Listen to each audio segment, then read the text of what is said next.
bayo batali bilona na biso batalela biso baterrain tozalaki nango ya minene mpona exploitation na biso mpona agriculture ainsi de suite, mais nous sommes spoliés en ce moment.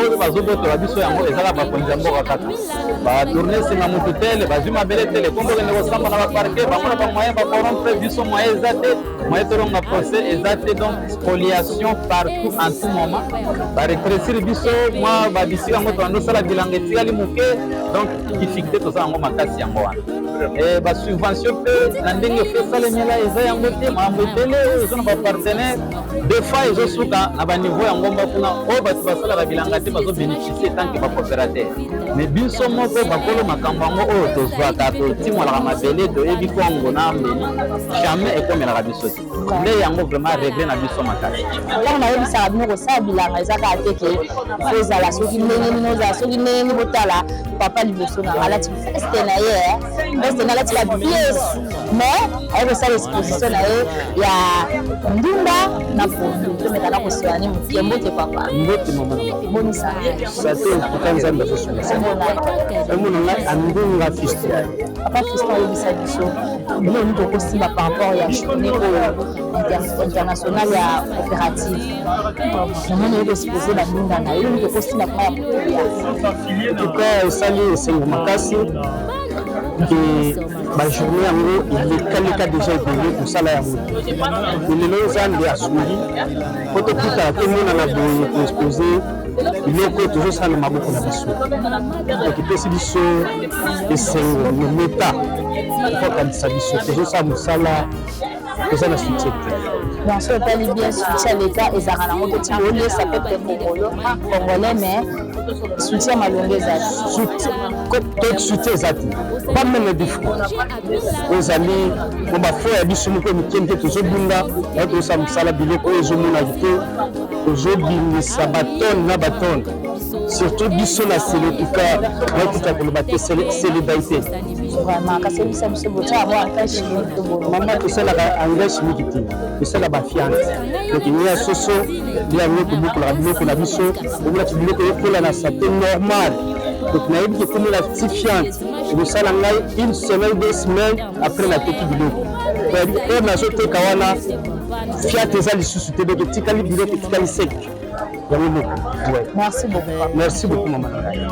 Mama Bilanga tolona tobokola nazoloba bacoopérative ya bamaraîcher il faut kosala kaka coopérative ya maraîcher ya Twenge, coopérative ya maraîcher ya Bibwa, coopérative ya marché ya Tete, mais bato na bato baza na mokonzi na bango bamikonzi wana nde bayeli sikoyo na niveau ya ville tosali élection ya ville de baprésident wana bobimisi président moko comme répondant ya makambo nyonso akobimisa ekowutaka na basite nyonso mais soki tokontinue kaka kozala bato na yango bazobotolaka biso bamabele parce que ceux qui m'appelaient wana eza menacé biso nyonso ozala wapi ozali tokei mpona kodéfendre wana est ce que bakokoka bazokoka biso parce que tolingi kosala moi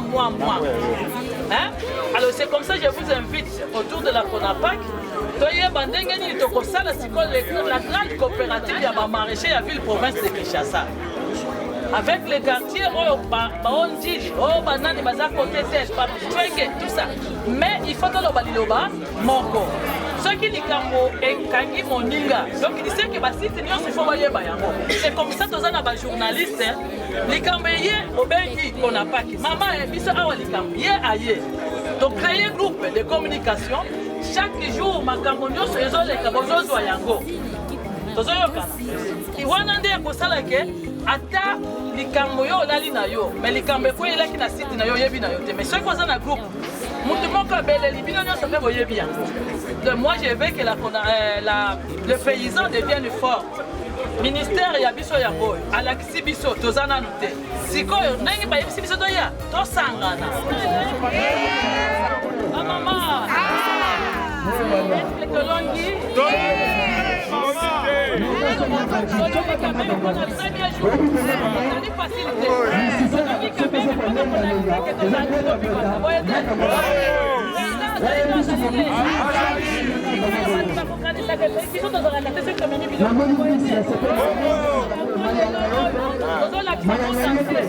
tozolakisa tata président de la république ke biso bapaysan ya Congo tozali kaka le même jour bayebisi biso toye na babiloko na biso tolobi tolingi tolakisa mokili mobimba ke biso totelemaki na apele ya ministère na biso na ministre na biso ayebisi biso ke lelo akolakisa bapaysan bakopérant biso nde toza bakopérant mais kope lelo oyo nazomona kezolala parce que bandunda oyo toyebi te tokosala ndenge nini bandunda esombami te mbisi mpe esombami te sans formol mbisi mbisi mpe yango oyo tozoyeba te sikoyo soki bamikonzi basombi yango te tokosuka wapi na yango tozobelela tozobenga bamikonzi boza na babiro to babengaki bino boya kotala bapaysan boya kotala bakopérant lelo boye te bino nyonso metala bandunda ya bio sans engrais mais biso nyonso tozali awa bandunda ebele etikali awa tozoyeba te tokokende kotekela yango mais mama Denise benga biso toya kotikela yo tuna kuna papa gouverneur benga biso toya kotikela yo tuna parce que tozali kozela yo awa bambisi mpe ezali awa oyo ekolaka mafuta babiloko nyonso ezali awa tolingi osunga bamama bazonga boye te parce que bamama qu'on n'a pas que Copaco, Inapiko, bapaysan nyonso basangani awa toboyi ekipe ebola mpe tokopola te tokolemba mpe mama bilanga tolona tobokola